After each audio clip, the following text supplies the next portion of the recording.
Hello and welcome to today's video where I will be showing you how to ask for user input in Python. For this video we will be asking for a name, however there are many uses for this. We will also then write this name with hello, using the print command. I will show you how to do this but not in as much detail as our video teaching you how to use the print command.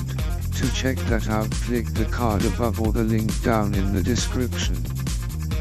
First, head over to your Python editor. I am using Thonny.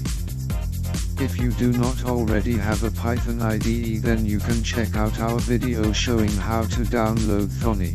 The IDE I am using today with the link above or down in the description. After this, we are going to start writing our code. We will start by asking for the user input. We need to give a name to this so we can call it later on in the code. I like to call it something that is linked to what it is going to be asking, as this is good practice for if you have a large code document, so it makes it easy to just be able to know the name without having to search back in your code. I will be calling it name for this reason, as it will be asking for a name. Now, go ahead and put a space and then put equals and another space. After this, type input, ensuring that you type it in all lowercase. Straight after, type a bracket, quotation marks, and then type what you would like it to say to the user.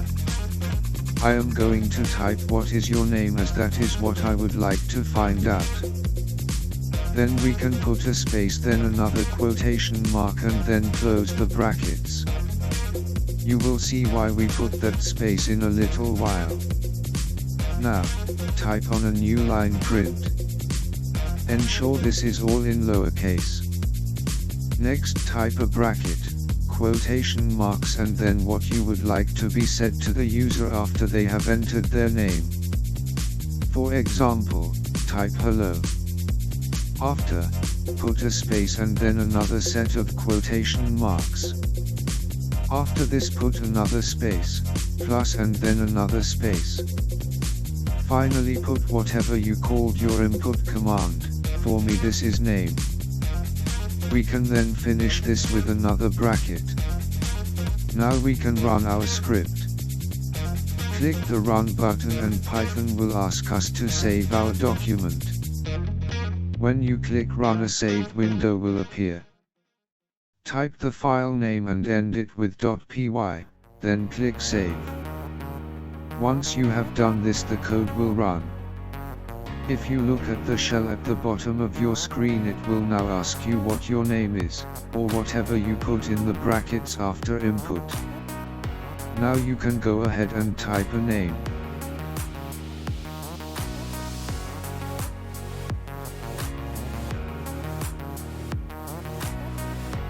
Remember that space we put earlier at the end of asking for the name.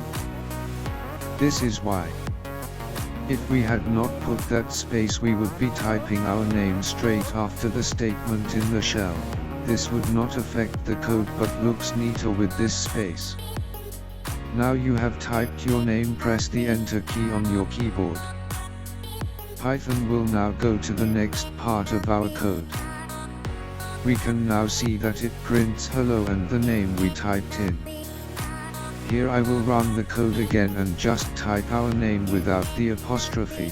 As you can see, it still works just fine. Now, what if we wanted to add something else after the name, let's say an exclamation mark?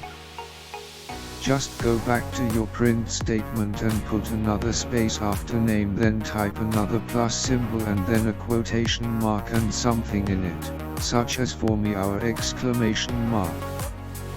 If this was not punctuation, just like we did after hello, before you type it you will want to put a space in your quotation marks so Python doesn't put the next thing straight after the name. Finish this with another quotation mark and ensure the bracket is still at the end. Click run again and Python will auto-save your changes over the previous version and you should see your new part added.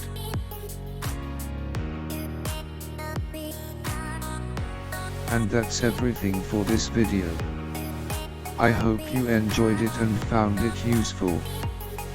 Please do leave it a like, subscribe to our channel and click that bell icon so you never miss a future video. Leave a comment if you have any questions. You can also find us on Twitter and Facebook. Give us a follow if you like our content. Click here to view our Python Basics playlist or to watch our most recently uploaded video or to see a video YouTube picks for you. Thanks for watching.